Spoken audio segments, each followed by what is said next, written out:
श्री शिवाय नमस्तुभ्यं। दोस्तों, आज की वीडियो में जानेंगे पूर्णिमा कब है, क्या पूजा विधि है, क्या हमें करना चाहिए, क्या नहीं करना चाहिए, पूर्णिमा के दिन सिंदूर इस तरह का क्यों नहीं लगाना चाहिए और क्या उपाय हैं जिसके करने से सुख समृद्धि बरकत बनी रहती है।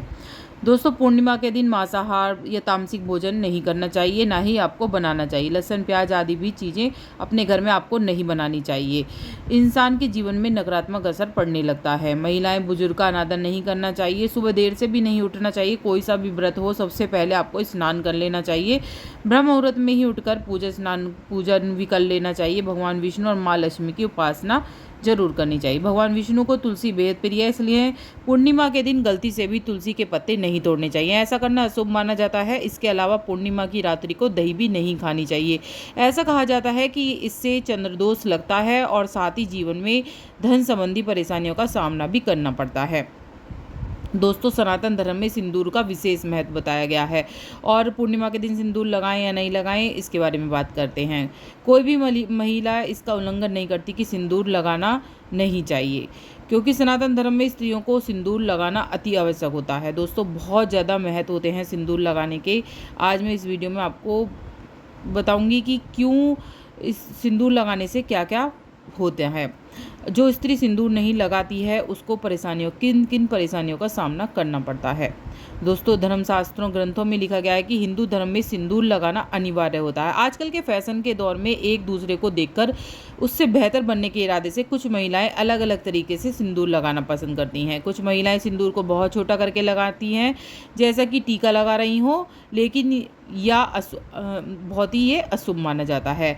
इसका पूरा प्रभाव आपके जीवन पर पड़ता है। सिंदूर लगाने का एक तरीका होता है जो आपको मानना चाहिए। क्या है उसके बारे में बात कर लेते हैं। सिंदूर जब भी आप लगाएं, सीधा ही सिंदूर लगाया जाता है। सीधी मांग में लंबा सिंदूर लगाया जाता है। कहते हैं सनातन धर्म में सिंदूर लगाने से पति की लंबी आयु मानी गई है और जो नहीं लगाता है उसके पति को मुसीबतों का सामना करना पड़ता है।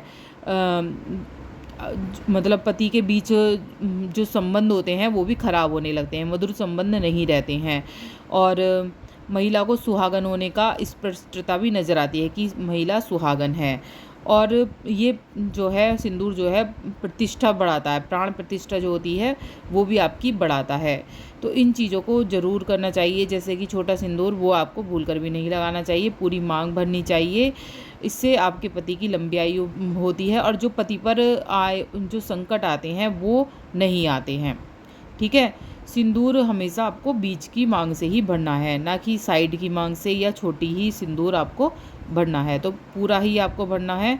और क्या करना चाहिए, जैसे कि कहते हैं कि हमारे जैसे चंद्र दोष खराब होता है तो धन संबंधी परेशानियां हो जाती हैं, तो पति पत्नी को मधुर पति पत्नी के संबंध रहें, इसलिए कच्चे दूध से अभिषेक करना चाहिए चंद्र देवता का पूर्णमासी के दिन।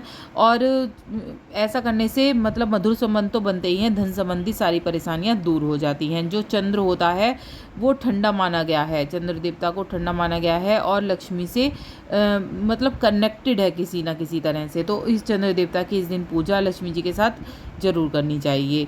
इससे घर में सुख समृद्धि बनी रहती है। इस दिन जैसे मैंने बताया, तुलसी के पत्र नहीं तोड़ने हैं और ना ही आपको बिल्व पत्र भी तोड़ने चाहिए।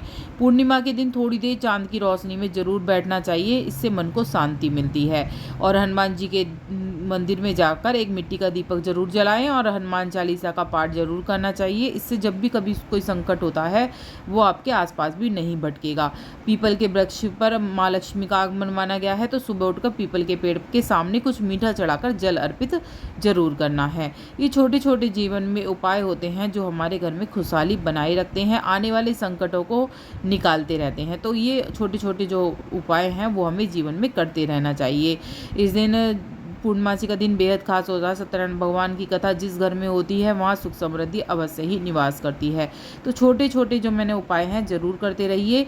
और कि कब कब पूर्णमासी है, मैं सारी पूर्णमासी आपको बताऊंगी। सबसे पहले बता देती हूँ, गुरुवार को पड़ेगी 23 मई को, वैशाख पूर्णिमा कहलाएगी। 23 मई गुरुवार वैशाख पूर्णिमा।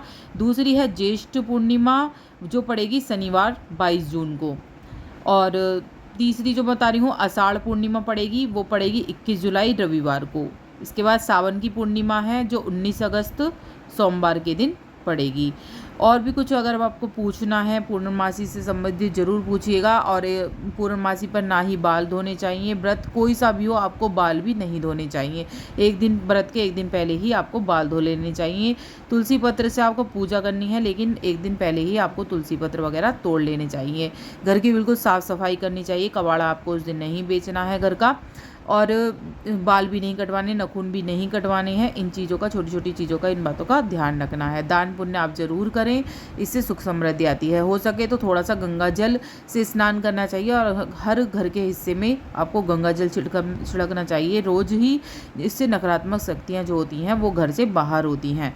तो बस इतना ही। वीडियो कैसी लगी ज़रूर बताइएगा। अच्छी लगी तो लाइक सब्सक्राइब ज़रूर कर लीजिए, जो आगे वीडियो मिलती रहें।